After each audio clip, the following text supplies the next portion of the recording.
3 a.m. break-in changed everything. I caught our HOA president inside my house with copied keys, thinking she could intimidate a widowed construction worker. But Rachel Evans made one fatal mistake. She had no clue my son had just returned home after years away. What happened when this entitled Karen discovered what kind of family she was really messing with? The confrontation that followed shocked our entire neighborhood and became the most talked about HOA drama in county history. Some battles you think you can win until you realize who you're actually fighting. Comment where you're watching from, because this story will make you think twice about every neighbor you've ever trusted. 5 years. That's how long I'd been struggling to keep my head above water since my wife Anna died in that car accident. You know how it is when you lose your partner. Suddenly, you're doing the job of two people. And let me tell you, homeowner maintenance was definitely Anna's department. I'm good with concrete and rebar, but HOA regulations, that stuff might as well have been written in ancient Greek. Every month, I'd get these violation notices that made my blood pressure spike higher than a construction crane. Mailbox height is non-compliant by 2 in. Unauthorized rosebush varieties detected. Fence stain color deviation from approved pallet. Each notice came with threats of $500 daily fines. And on a construction foreman's salary, that kind of money could break me. That's when Rachel Evans showed up at my door with her Oscar-worthy performance. Picture this. Perfectly styled blonde hair, a designer blazer that probably cost more than my monthly mortgage, and a clipboard that screamed official business. But it was the fresh-baked chocolate chip cookies and that sympathetic smile that really sold the act. "Mr. Harris," she said, her voice dripping with fake concern, "I've been watching you struggle since Anna passed. I know how overwhelming all these regulations can be for someone in your situation. Someone in my situation. I should have caught that condescending tone right there, but grief and desperation make you stupid." She introduced herself as the HOA president and claimed she was there to help me navigate the complex compliance requirements that were apparently threatening my home. Looking back now, I can see exactly what she was doing. Laura had her system down to a science: target the vulnerable, offer salvation, then strike when they're completely dependent on your help. She started by validating my confusion about the violations, making me feel like I wasn't crazy for thinking they were unreasonable. "These regulations are deliberately confusing," she explained, "designed to trap homeowners who don't understand the system." Then came the lifeline. She could personally guide me through a pre-compliance inspection that would save me thousands in potential penalties. All I had to do was sign a simple consent form, giving her access to coordinate the process. The clipboard came out, official HOA letterhead gleaming, and I was reaching for my pen like a drowning man grabbing a rope. That's when my son David walked through the front door, still in his dress uniform from the VA appointment he had just finished. The way he immediately assessed the situation, scanning Laura's clipboard, noting her expensive car, observing her body language, told me his Mila training was kicking in even before he said a word. The way he carried himself, the way his eyes immediately scanned the situation and locked onto Laura like a targeting system, the way his voice cut through her sweet talking with military precision. "Dad, step away from those documents." I'd seen David in uniform before, obviously, but this was different. This was my son switching into full command mode, and suddenly I realized that the helpless widow act Laura was peddling didn't account for the fact that this family had produced a United States Marine. Laura's confident smile flickered for just a moment when David reached for her paperwork. "Oh, that's really not necessary," she said quickly. "Your father and I have everything handled." But David was already reading, and I could see his jaw tighten with each line. "Ma'am," he said, his voice carrying that unmistakable authority that comes from leading troops in combat zones. "These authorization forms contain legal language granting unlimited property access. Cite the specific municipal code that requires this level of homeowner compliance." The way she stammered and backpedaled was beautiful to watch. Suddenly, all her confident explanations became vague references to standard procedures and coordinating with city officials. When David pulled out his phone and offered to call the city building department to verify her claims about emergency safety inspections, I watched Rachel Evans panic in real time. But here's where it gets interesting, and where I should have realized this woman was more dangerous than your average HOA busybody. Instead of retreating when caught in her lies, Laura doubled down. She started playing the victim card, talking about how difficult it was to help people who didn't appreciate her efforts, how she was just trying to save me from legal trouble. The performance was so convincing that I actually felt guilty for questioning her motives. That's the mark of a true predator. They make you feel bad for protecting yourself. David wasn't buying it for a second, though. He measured the fence setback with a military-grade laser level and proved her violation claim was off by 3.5 inches. When he forced her to sign a corrected measurement report with Mrs. Miller from next door as a witness, Laura's confident facade cracked just enough to show the fury underneath. The moment that should have been my first real warning came as Laura was leaving. She made this mysterious phone call while sitting in her expensive SUV right outside my house. And David, with his training and reading body language and interpreting threats, could tell something was seriously wrong. I was still stuck in that grateful mindset, thinking maybe she really was trying to help and I just embarrassed her with my suspicious son. "Dad," David said quietly, "that woman isn't here to help anyone. She's here to take our house." I wanted to believe he was being paranoid, that his military training was making him see enemies where there were just neighbors. Laura sat in her car for nearly 10 minutes, gesturing angrily as she spoke to someone on the phone. Whatever conversation she was having, it was about us. And from her body language, it wasn't good news. The cookies she'd brought were still warm on my kitchen counter when David pulled me aside for a serious conversation. "Dad, I need you to listen to me carefully. That woman spent the entire time here asking questions that had nothing to do with HOA compliance. She wanted to know your work schedule, when you're home alone, and whether you have security systems. She was chasing this place like a target." He showed me the corrected measurement she'd been forced to sign, pointing out how her handwriting got shaky when she realized she'd been caught in a lie. "Professional scam artists don't usually lose their composure that easily," he explained. "She's either new at this or she's desperate. Either way, that makes her dangerous." I stood there, holding those damn cookies, feeling like the biggest fool in the world, finally understanding that my son's paranoia might actually be keeping us alive. But as I watched Laura make that phone call, I couldn't shake one terrifying question. Who was she really calling? And what was she planning to do to my family next? The next morning brought a legitimate city building inspector to my door, and I thought maybe I'd been wrong about Laura after all. The guy was professional, had proper credentials, and seemed to know what he was talking about when he explained the routine safety inspection that the HOA had coordinated for older homes in our neighborhood. I felt like an idiot for doubting Laura's intentions, until I realized this was exactly what she'd been planning all along. She showed up 20 minutes after the inspector arrived, clipboard in hand, playing the helpful HOA coordinator role to perfection. "I'll hold your keys while you show him the electrical panel in the basement," she offered with that same synthetic smile. "These inspections can be confusing, and I know exactly what the city requires for compliance documentation." Looking back, I can see how perfectly she'd orchestrated the whole thing. The inspection was legitimate. She'd used her actual authority as HOA president to schedule it through proper channels. The inspector was real. The paperwork was official, and everything appeared completely above board.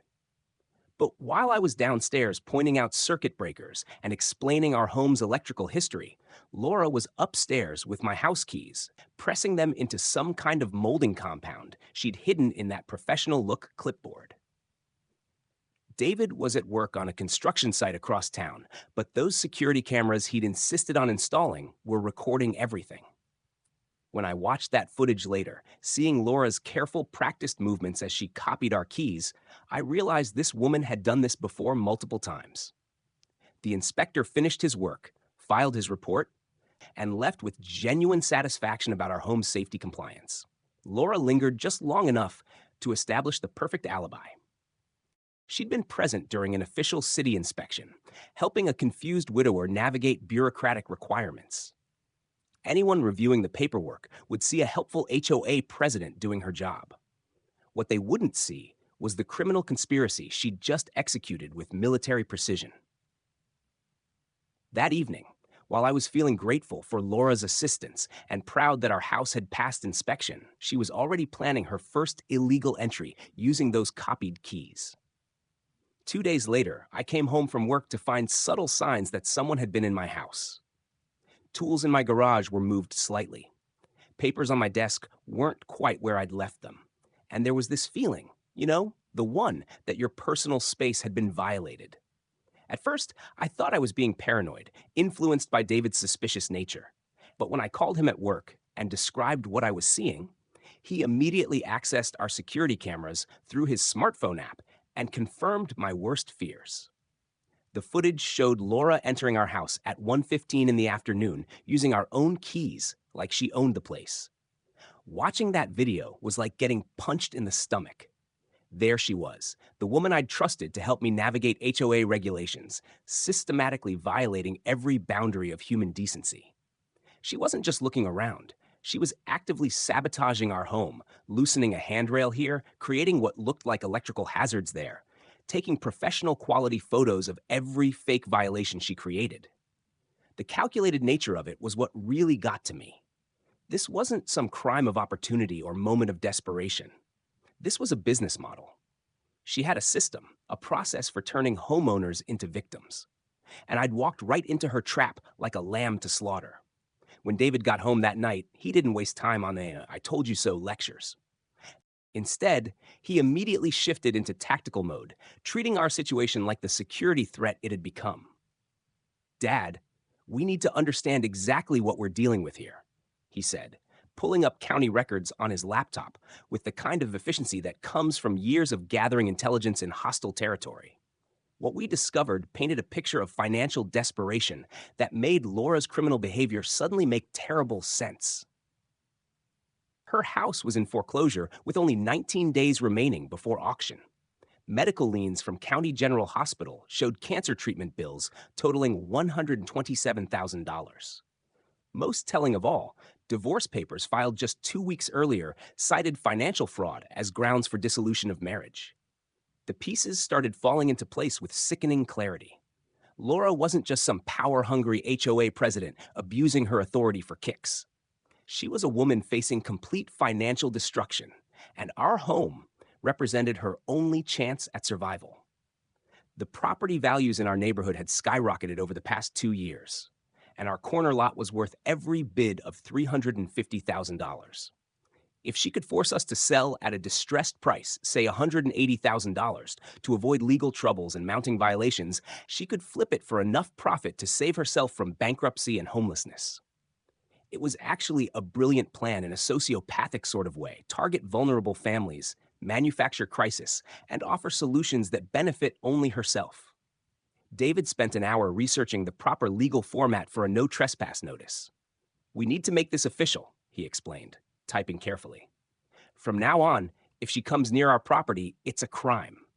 Then he did something that showed just how seriously he was taking this threat. He changed every lock in our house that same night. "Dad, from now on, every interaction with that woman gets documented. We're building a case that's going to destroy her in court, but we need to be smarter than she is." The military precision with which he approached our defense gave me confidence for the first time since this nightmare began. The next morning brought a phone call that confirmed everything David had predicted about Laura's true nature. 2 days later, I got a follow-up call that made everything click into place. The inspector mentioned that Laura had asked him specifically about our work schedules and security setup, questions that had nothing to do with building safety. "The HOA president seemed very interested in your keys," he explained. "She asked unusual questions about your work schedule and seemed to be paying more attention to your security setup than the actual safety compliance issues.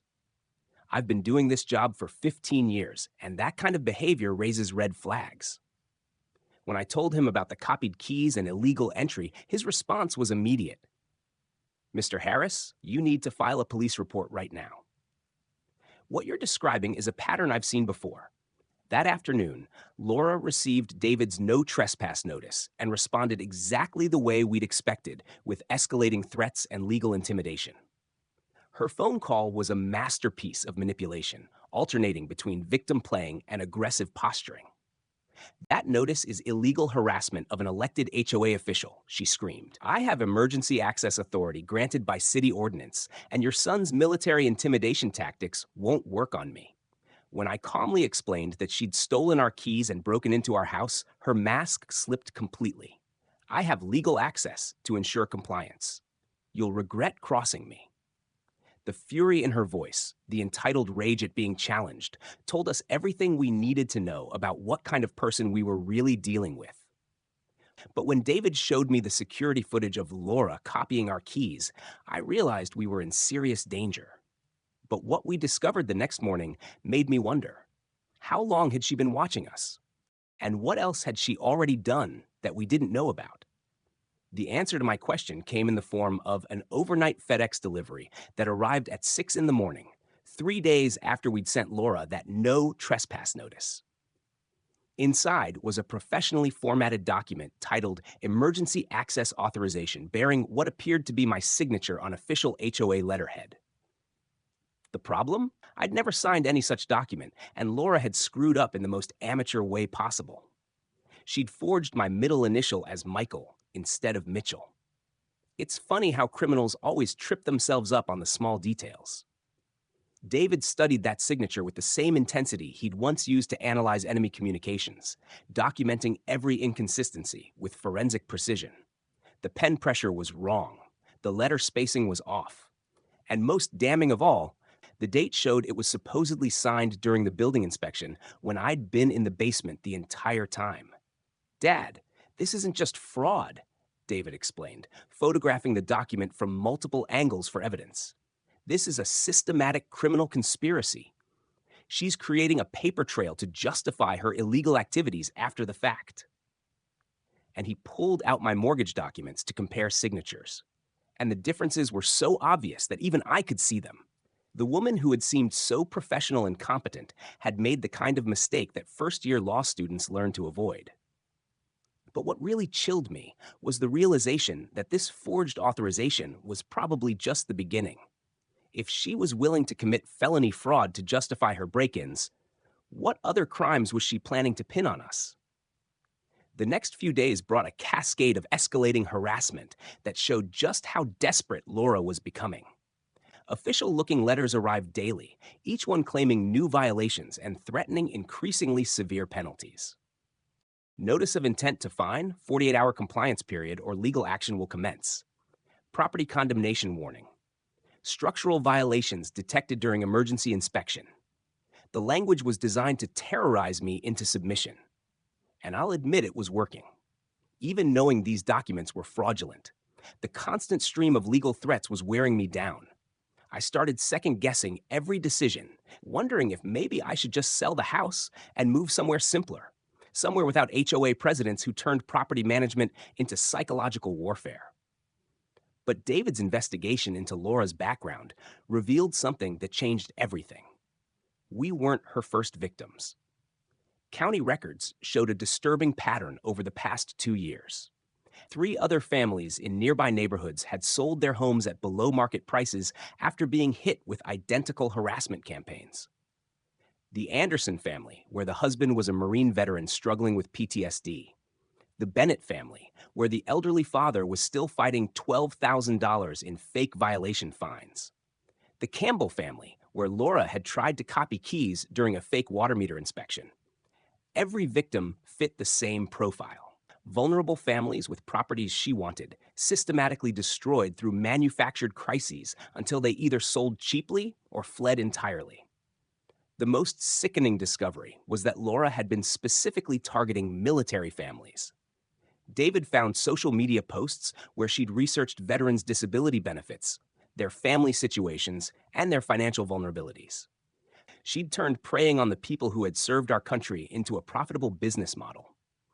Dad, she didn't just randomly pick us, David said, his voice carrying the kind of cold anger I'd only heard when he talked about enemy combatants overseas. She studied us. She knew about Mom's death, my deployments, and your financial struggles. This woman weaponized our grief and service against us. The calculated cruelty of it made me want to drive over to her house and have the kind of conversation that would definitely violate my son's carefully planned legal strategy. That's when Laura made her next move, recruiting an accomplice for what she clearly intended to be the final phase of her operation.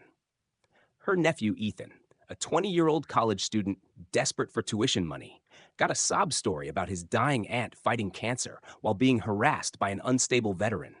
Laura promised him $5,000 from her house sale commission if he'd help with one final inspection to document safety violations. The kid was reluctant but broke, and Laura played every emotional manipulation card in her deck. She even showed him fake medical records and painted pictures of me as a dangerous veteran who needed to be stopped before I hurt someone in the neighborhood. What Laura didn't know was that Ethan was smarter than she gave him credit for. Something about the whole situation felt wrong to him, especially when she started talking about planting evidence to make the violations more obvious for the inspectors. When she handed him a bag of what looked suspiciously like illegal drugs and told him they needed to document substance abuse in the household, Ethan realized his aunt wasn't asking him to help with safety inspections. She was asking him to help frame an innocent family. Instead of going along with her plan, he did something that probably saved all our lives. He secretly recorded their conversation and then reached out to David through a veteran support group online. The recording Ethan provided was devastating evidence of Laura's criminal intent. We could hear her voice clear as day explaining how to plant methamphetamine in my military gear to make it look like PTSD drug abuse. She discussed stolen Vietnam War medals from other veteran families that would make the framing more believable, and even mentioned forged court documents that would confuse police response by making it appear I was already under investigation. The level of premeditation was staggering. This woman had planned every detail of our destruction, right down to the specific drugs she'd used to destroy my son's military career and reputation. David listened to that recording with the kind of focused intensity I'd seen him use when studying enemy positions before a mission. "Dad, she just made a fatal tactical error," he said finally. "She assumed her nephew would be loyal no matter what, and she documented her own criminal conspiracy. We now have evidence of intent to commit federal crimes against a military family." He immediately contacted Ethan directly, offering him immunity and protection in exchange for full cooperation with law enforcement.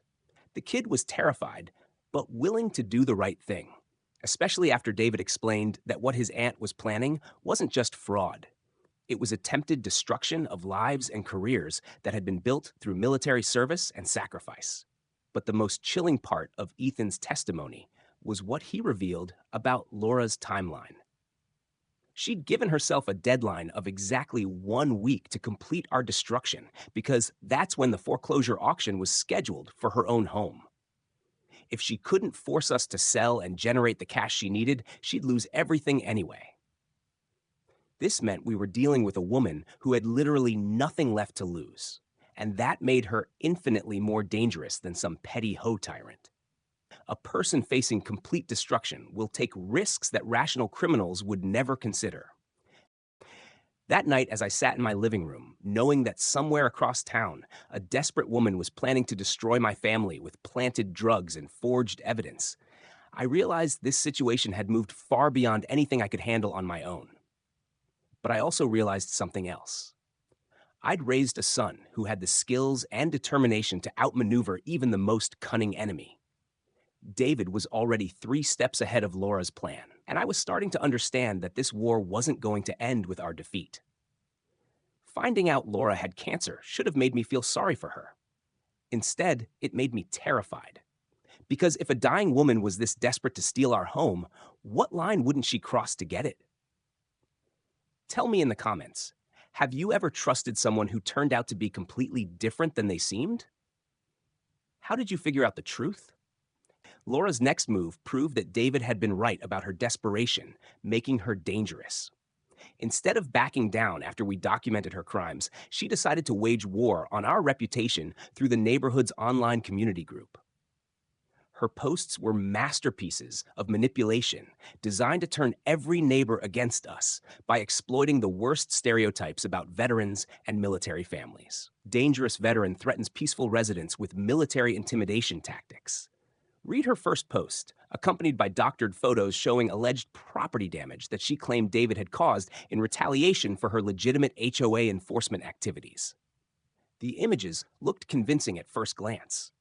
Broken fence boards, damaged mailboxes, spray paint on her garage door, but David's trained eye immediately spotted the digital manipulation. What really got under my skin was how she weaponized her cancer diagnosis to gain sympathy while painting my son as an unstable threat to the community. "I'm fighting for my life against this terrible disease," she wrote. "And now I have to live in fear because this PTSD veteran can't handle normal neighborhood rules." She claimed David had threatened her with violence, that he'd used military surveillance tactics to stalk her, and that his combat training makes him unpredictable around civilians. The posts were getting dozens of sympathetic comments from neighbors who didn't know the truth. And I watched our reputation getting destroyed in real time by someone who understood exactly which emotional buttons to push. But Laura had made a critical error. She declared psychological warfare against someone who had been trained by the United States Marine Corps in exactly that type of combat. When I called David at work to describe the signs of intrusion, his response was immediate and practical. "Dad, don't touch anything else. I'm coming home right now, and we're going to document everything we find." He downloaded every one of her posts with timestamps and metadata, then used his technical training to analyze the digital evidence she'd presented. The results were devastating to her credibility.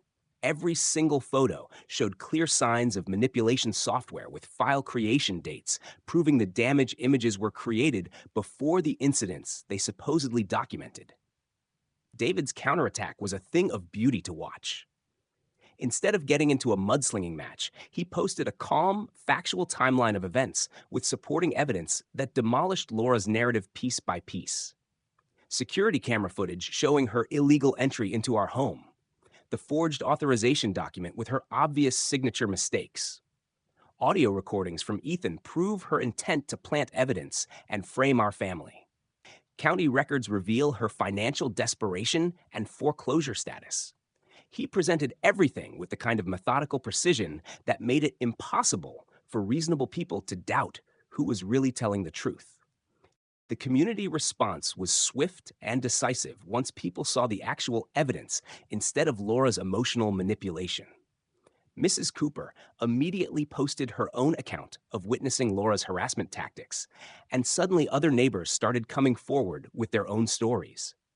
The Campbell family shared how Laura had tried to copy their keys during a fake inspection. A veteran family from 2 streets over described receiving similar harassment until they had been forced to sell and move.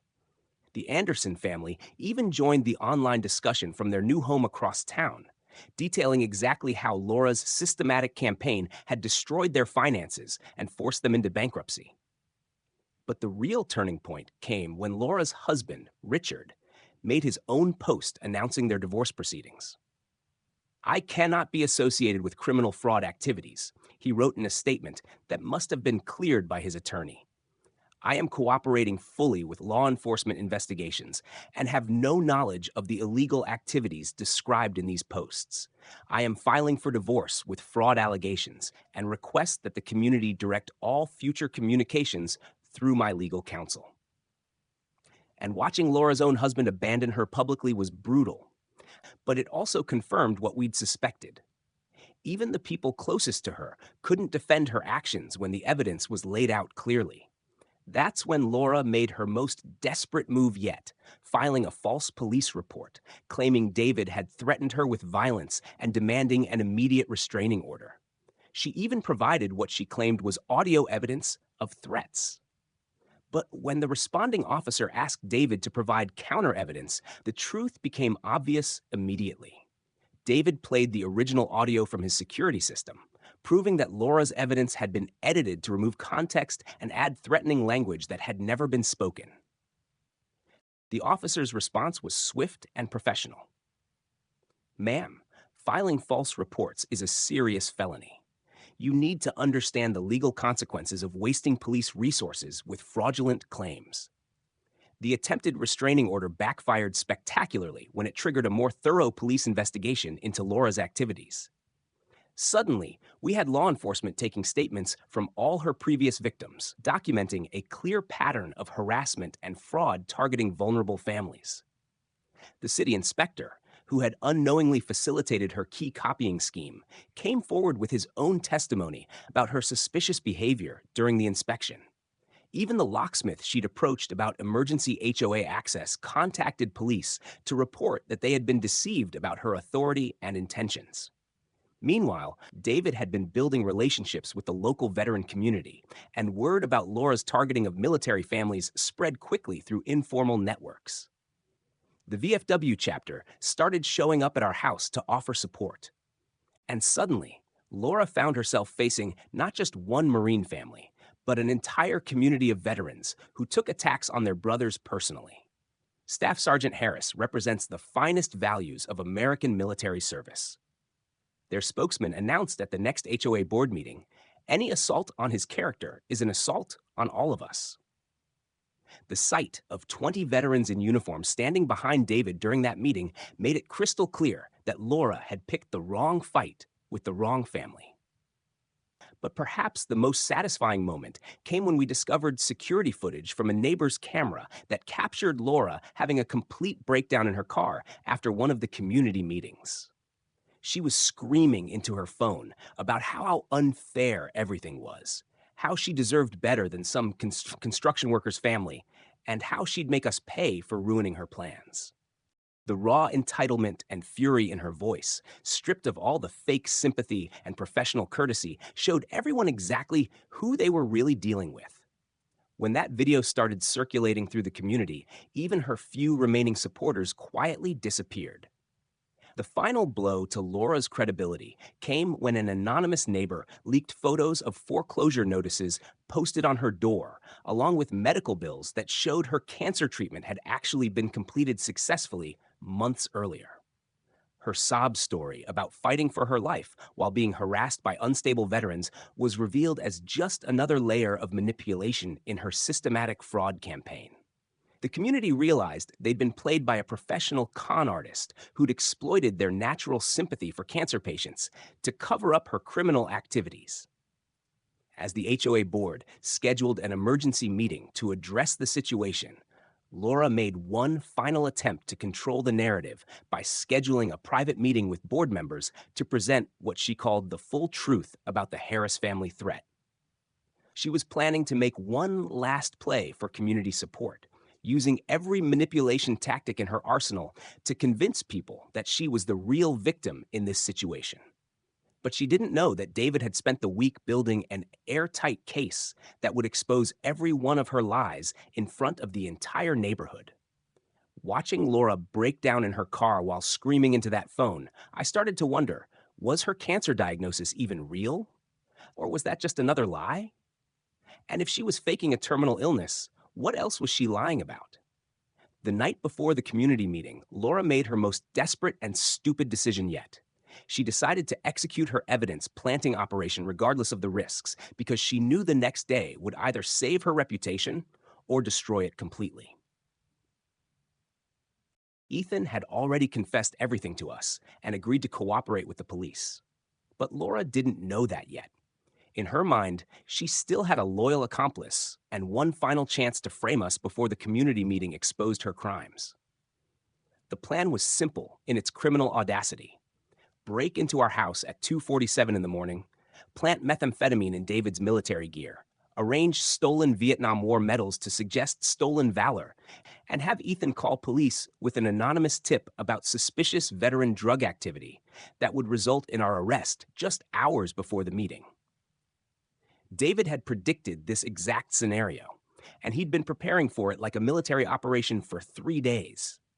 He'd positioned himself in our living room with night vision equipment, maintaining a vigilant watch while I tried to sleep upstairs, knowing that Laura's desperation would eventually force her to make a move that would destroy her completely. Mrs. Miller was stationed at her front window with instructions to call 911 the moment she saw anyone approaching our property. The trap was set perfectly, and all we had to do was wait for Laura's criminal arrogance to walk right into it. At exactly 2:47 a.m., our motion sensors detected movement in the backyard, and David's phone buzzed with alerts from our security system. Through the cameras, we could see Laura and Ethan approaching the house with military-style duffel bags, moving like amateur burglars who'd watched too many heist movies. Laura tried her copied keys first, discovered that we'd changed the locks, and flew into a rage that was clearly visible, even through night vision. "That bastard thinks he's so smart," she hissed loud enough for our audio equipment to pick up clearly. "Fine, we'll do this the hard way."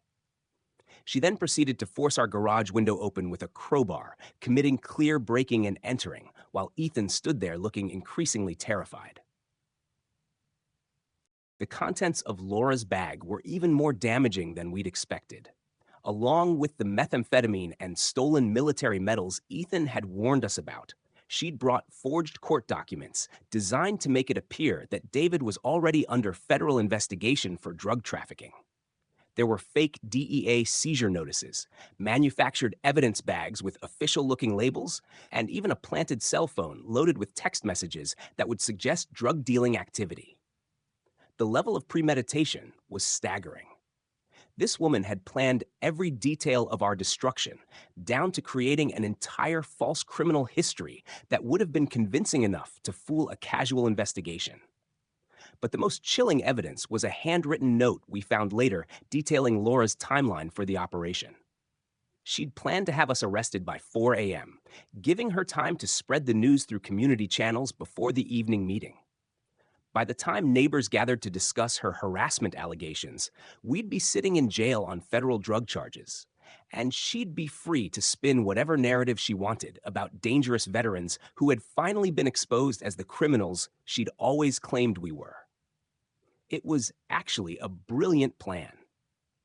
If you ignore the moral depravity and criminal conspiracy that made it possible, Ethan's breakdown, when he realized what his aunt was actually doing, provided us with the most damaging testimony we could have hoped for. As soon as Laura started arranging drugs in David's military footlocker, Ethan began crying and confessing everything. "Aunt Laura, this is definitely illegal. You told me we were just documenting safety violations." And he pulled out his phone and started recording her response, which was a furious admission of criminal intent that no lawyer would ever be able to explain away. "Shut up and help me plant this stuff," Laura screamed. "We need evidence serious enough to destroy his military career and get him arrested before that meeting tomorrow." David waited until Laura had fully committed to the crime before making his move. When the light suddenly blazed on throughout the house, Laura dropped her evidence bag in shock, spilling cocaine and stolen medals across our living room floor. David emerged from the shadows in full tactical gear, his night vision equipment giving him an otherworldly appearance that clearly terrified Laura into total compliance. "Ma'am, you are trespassing in a federal contractor's residence," he announced in his commanding officer voice. "Remain where you are and do not move toward any exits." And the sight of a Marine staff sergeant and combat equipment rising out of the darkness was probably the most terrifying moment of Laura's entitled life. Laura's desperate attempts to lie her way out of the situation provided even more evidence of her criminal mindset. She claimed she'd heard emergency sounds and come to check on our welfare, despite the fact that she'd brought illegal drugs and burglary tools with her on this supposed rescue mission. When David pointed out the broken window and forced entry, she tried to claim that Ethan had done it without her knowledge, throwing her own nephew under the bus to save herself. But Ethan's recorded testimony and the physical evidence made her lies impossible to sustain, especially when Mrs. Miller's 911 call brought police who could see the crime scene with their own eyes. The police response was swift and professional, with multiple officers arriving to find Laura standing in our living room, surrounded by planted evidence and criminal tools, while Ethan sobbed out confessions that implicated her in systematic fraud targeting military families. The lead officer recognized the situation immediately. This wasn't a domestic dispute or neighborhood argument, but a serious federal crime involving drugs, stolen military property, and conspiracy to frame a decorated veteran. Laura's arrest was captured on body cameras from multiple angles, including her screaming threats about how we'd regret this and how she'd make sure everyone knows what kind of criminals we really were. But the most satisfying moment came when the arresting officer informed Laura that Ethan had been cooperating with us for days, providing evidence and recordings that documented her entire criminal conspiracy. The look of betrayal and rage on her face when she realized that her own nephew had turned against her was absolutely priceless. "You little traitor," she screamed at Ethan as they loaded her into the police car. "I was trying to save us both. That house should have been ours." The entitled fury, the complete inability to accept responsibility for her actions, showed everyone exactly what kind of person had been terrorizing our neighborhood. The evidence inventory that the police conducted at the scene read like something from a major federal drug case. Planted methamphetamine with a street value exceeding $5,000.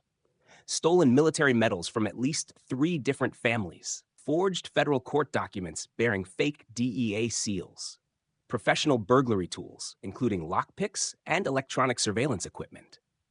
The scope of Laura's criminal operation was so extensive that federal authorities immediately took jurisdiction, elevating her charges from simple breaking and entering to conspiracy to commit federal crimes against military personnel. As they loaded Laura into the police car, she looked back at our house with such pure hatred that it chilled me to the bone. Even caught red-handed with overwhelming evidence of her crimes, even facing federal charges that could put her in prison for decades, she was still focused on destroying us rather than accepting responsibility for her actions. But she also looked like someone who knew her life was over. And that made me wonder what kind of desperate moves she might try to make, even from behind bars. Seeing Laura in handcuffs should have been the end of our nightmare. But as they loaded her into the police car, she looked back at our house with such pure hatred that I couldn't help wondering, even from jail, could she still find a way to hurt us? The community meeting that evening became something none of us could have anticipated. A packed courtroom where 73 neighbors gathered to witness Laura's complete destruction in front of everyone she'd been trying to manipulate for months. The community center hadn't seen that kind of turnout since the hurricane evacuation meetings, and you could feel the electric tension in the air as people who'd been following the neighborhood drama online finally got to see the evidence presented in person. Even a local news crew showed up after hearing about the morning's arrest, turning what should have been a routine HOA discussion into a public spectacle that would define our community for years to come. David had prepared for this moment like a military briefing with a systematic presentation that laid out Laura's crimes in chronological order, with supporting evidence that made denial impossible.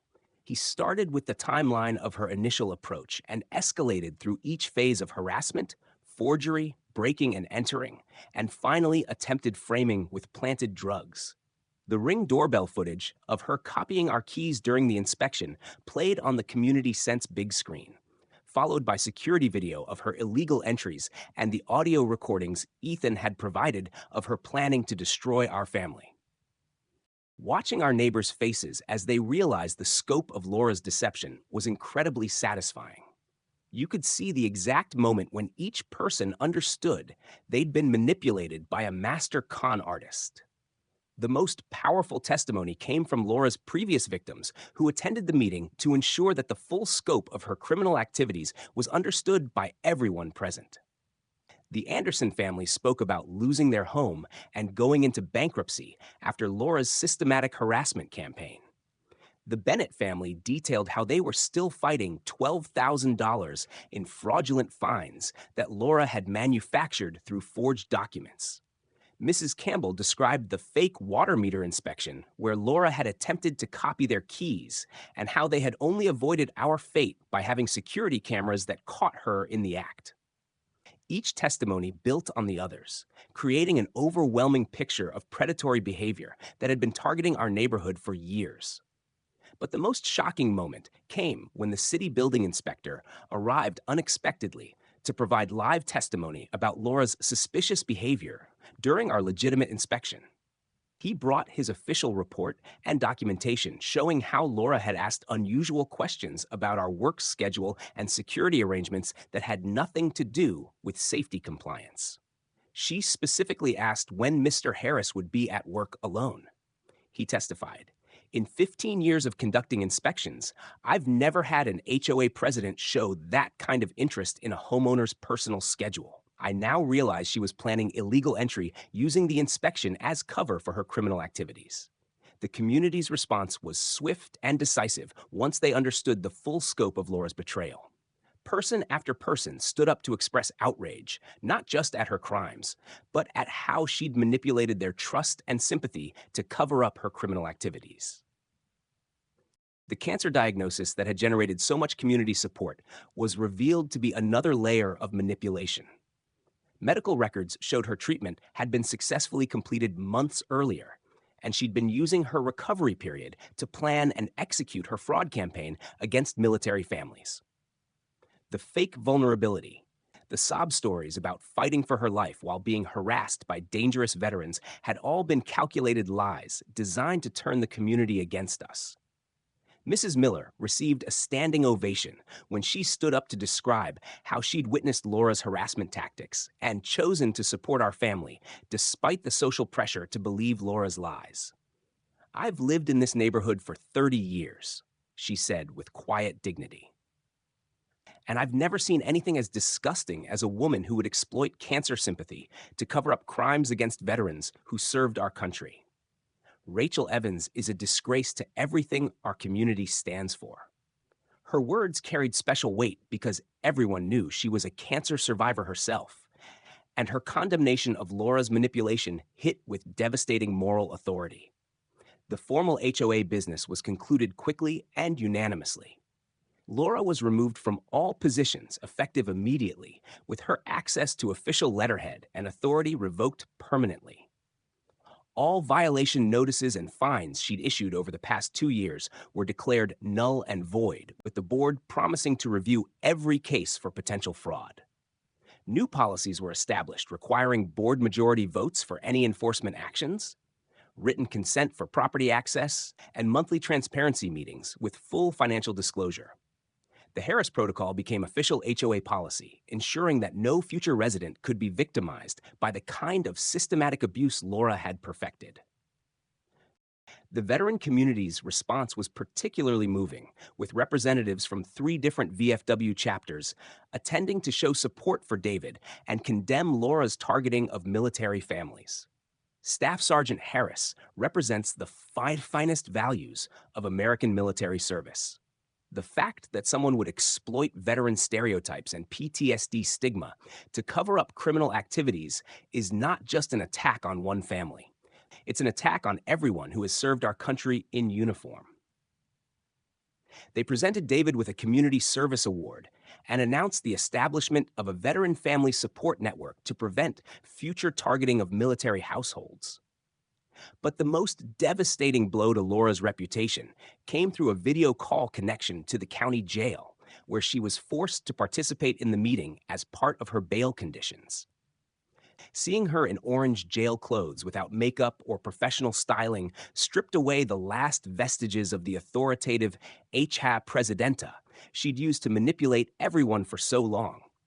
When the board chair asked if she had anything to say in her defense, Laura broke down completely, crying hysterically as she begged the community for forgiveness and claimed she'd only been trying to save her home and family from financial destruction.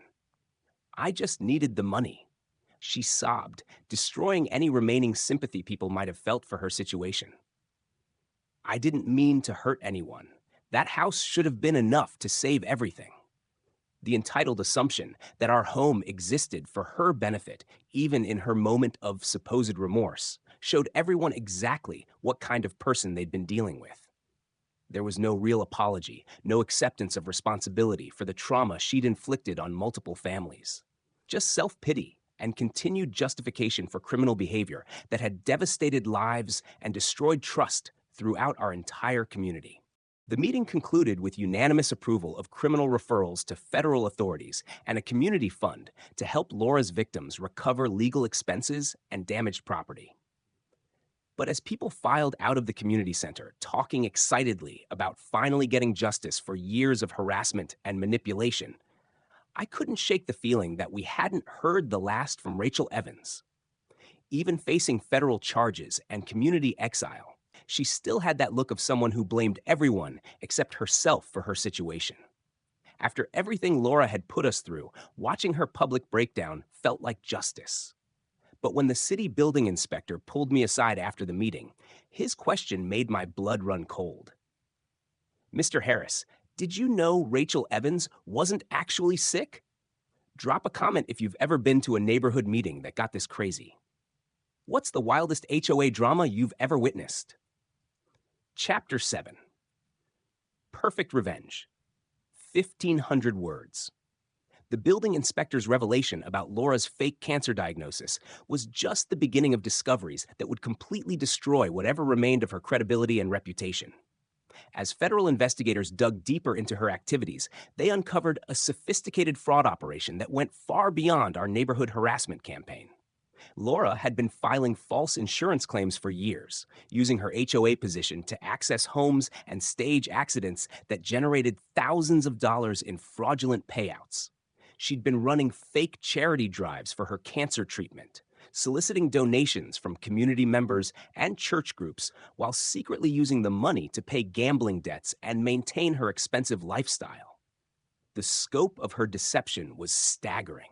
Investigators found evidence of at least 15 separate fraud schemes operating simultaneously across 3 counties.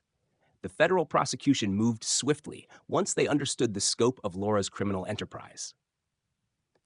The district attorney filed 8 felony charges, including breaking and entering, fraud, false reporting, evidence tampering, forgery, insurance fraud, wire fraud, and conspiracy to commit federal crimes against military personnel.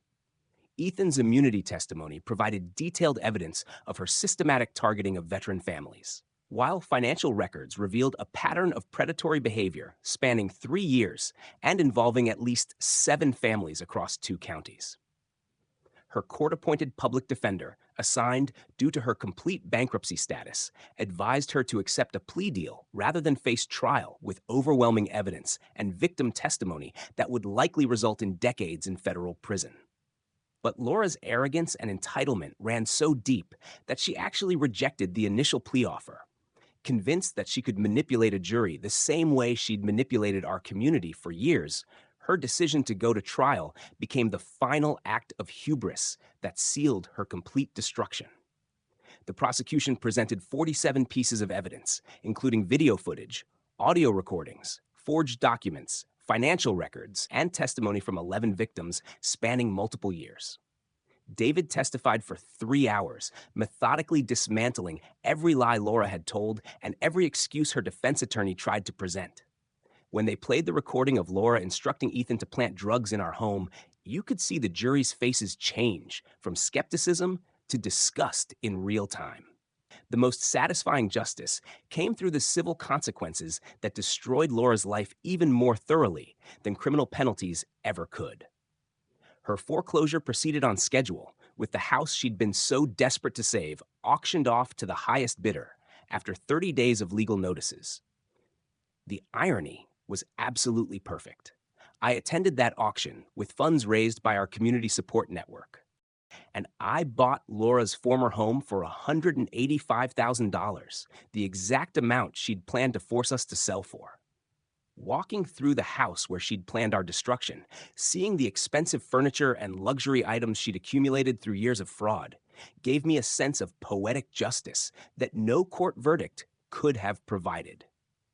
The master bedroom, where she'd probably plotted against our family, became David's new home office, where he now helps other fraud victims fight back against predators. Laura's sentencing became a community event that drew over 100 people to the federal courthouse, including victims from multiple neighborhoods who wanted to witness the final chapter of her criminal career. The Anderson family described losing their home and filing bankruptcy after Laura's harassment campaign destroyed their finances and mental health. The Bennett family detailed ongoing medical bills for stress-related illnesses caused by years of legal battles against her fraudulent fines. Mrs. Campbell talked about the violation of privacy and security that came with knowing someone had targeted their family for criminal exploitation. A military family from another county testified about how Laura's harassment had triggered the husband's PTSD and nearly destroyed their marriage. Each testimony built toward the same conclusion. Rachel Evans was a predator who had weaponized homeowner associations and community trust to destroy innocent families for personal profit. The judge's final sentence reflected both the severity of Laura's crimes and the community impact of her systematic fraud. 4 years in federal prison, followed by 5 years supervised probation with restitution requirements totaling $112,000 to be paid to her victims. She was banned from holding any HOA position statewide and required to register as a housing fraud offender, ensuring that future communities would be warned about her criminal history. Most humiliatingly, she was ordered to write formal apology letters to each family she'd victimized. Letters that would be posted on the county's fraud prevention website as public warnings about HOA abuse tactics. When the judge asked if she had anything to say before sentencing, Laura's final words summed up everything wrong with her character. "Your Honor, I still believe I was trying to protect property values in my community." The community transformation that followed Laura's conviction was remarkable to witness and became a model for neighborhood recovery after systematic abuse. Property values in our neighborhood increased by 18% as word spread about our improved governance and zero tolerance for harassment. The Harris Protocol became a model for other communities dealing with HOA abuse, with local government officials citing our policies as examples of how resident protection should work. David used his experience to establish a veteran family support network that now serves 12 neighborhoods, providing legal assistance and advocacy for military families facing housing discrimination or harassment. The program has prevented at least 6 similar fraud schemes from succeeding against veteran families across our county. The most personally satisfying outcome was watching our neighborhood develop into the kind of community Laura had always claimed to be protecting, but had actually been destroying through her systematic harassment campaigns. Without her divisive harassment and manufactured conflicts, neighbors actually started talking to each other and working together on genuine improvements. The community garden she'd blocked for 2 years finally got approval and became a gathering place where families built real relationships instead of living in fear of HOA retaliation. The veteran appreciation events that David organized brought our community closer together while honoring the military families Laura had targeted for destruction. Children started playing together again without parents worrying about HOA complaints. And the atmosphere of suspicion and fear that Laura had cultivated was replaced by cooperation and mutual support. 2 years later, Laura's transformation from entitled HOA president to convicted felon working minimum wage retail became a cautionary tale that spread throughout our county and beyond. People would occasionally spot her bagging groceries at the discount store across town, wearing the kind of uniform she'd once looked down on when she was driving her expensive SUV and wielding HOA authority against families she considered beneath her station. The few neighbors who encountered her in public reported that she looked broken and defeated, stripped of the arrogance and entitlement that had defined her personality for so long. Her expensive clothes and professional styling were replaced by the appearance of someone who'd lost everything and was struggling to survive on wages she'd probably never imagined earning. But perhaps the most meaningful outcome was the way this experience strengthened the relationship between David and me in ways that went far beyond normal father-son dynamics. Watching my son use his military training to protect our family and community gave me a pride that went beyond normal parental feelings. He'd come home from serving his country and immediately stepped up to serve his neighbors, using the same courage and intelligence that had made him an effective Marine to become a leader in civilian life. The boy I'd raised had become a man who could handle any challenge with honor and determination. And I realized that everything Anna and I had done to support his military career had been worth every sacrifice we'd made. The final chapter of Laura's story came when she completed her prison sentence and was released to begin her probation period under strict supervision that included regular check-ins with fraud prevention officers. Community members were notified of her release as part of the victim notification program, but by then she'd become irrelevant to our daily lives. We'd built something better in her absence, a neighborhood where people looked out for each other instead of looking for ways to exploit each other. The fear and division she'd created through manipulation and fraud had been replaced by trust and cooperation that made our community stronger than it had ever been under her supposed leadership. Mrs. Miller, now in her 70s, became our informal neighborhood grandmother, organizing the social events and conflict resolution that kept our community connected and peaceful. David used his GI Bill to complete a criminal justice degree and joined the district attorney's office as a victim advocate, specializing in housing fraud cases that target vulnerable families. His experience with Laura's systematic abuse gave him unique insights into predatory behavior patterns that have helped protect dozens of other families from similar harassment campaigns. The skills he'd learned fighting one criminal HOA president now protect entire communities from housing fraud. As for me, I learned that asking for help doesn't make you weak. It makes you smart. Having the humility to accept my son's protection and the community support taught me that strength comes from connection, not isolation. The house Anna and I had built together remained our family home, but it also became something more, a symbol of what's possible when good people stand together against those who would prey on others for personal gain. Every time I walk through the rooms where Laura had planted evidence to destroy us, I'm reminded that justice isn't just about punishment. It's about building something better from the ashes of what criminals try to destroy. Looking back on everything that happened, I realized that Rachel Evans did us an unexpected favor. Her criminal targeting of our family brought out the best in our community and showed us what we were capable of when we worked together instead of living in fear. She thought she could destroy us with lies and manipulation, but instead, she gave us the opportunity to build something better than what we'd had before her reign of terror began. That's how my Marine son showed Rachel Evans who's really boss. Not through violence or intimidation, but through discipline, evidence, and the kind of integrity they teach you in the military. Laura learned that when you mess with one military family, you mess with everyone who believes in doing right. She thought she could use her master key to steal our home. Instead, she handed us the keys to destroy her completely. And that's a lesson that made our whole neighborhood stronger, safer, and better than it ever was before. If this story resonated with you, smash that like button. Your support helps us bring more real-life drama and justice stories to light. Thanks for watching Anti-HOA Association, and I'll see you in the next video where we dive into another unbelievable true story that proves truth really is stranger than fiction. Until then, keep standing up for what's right.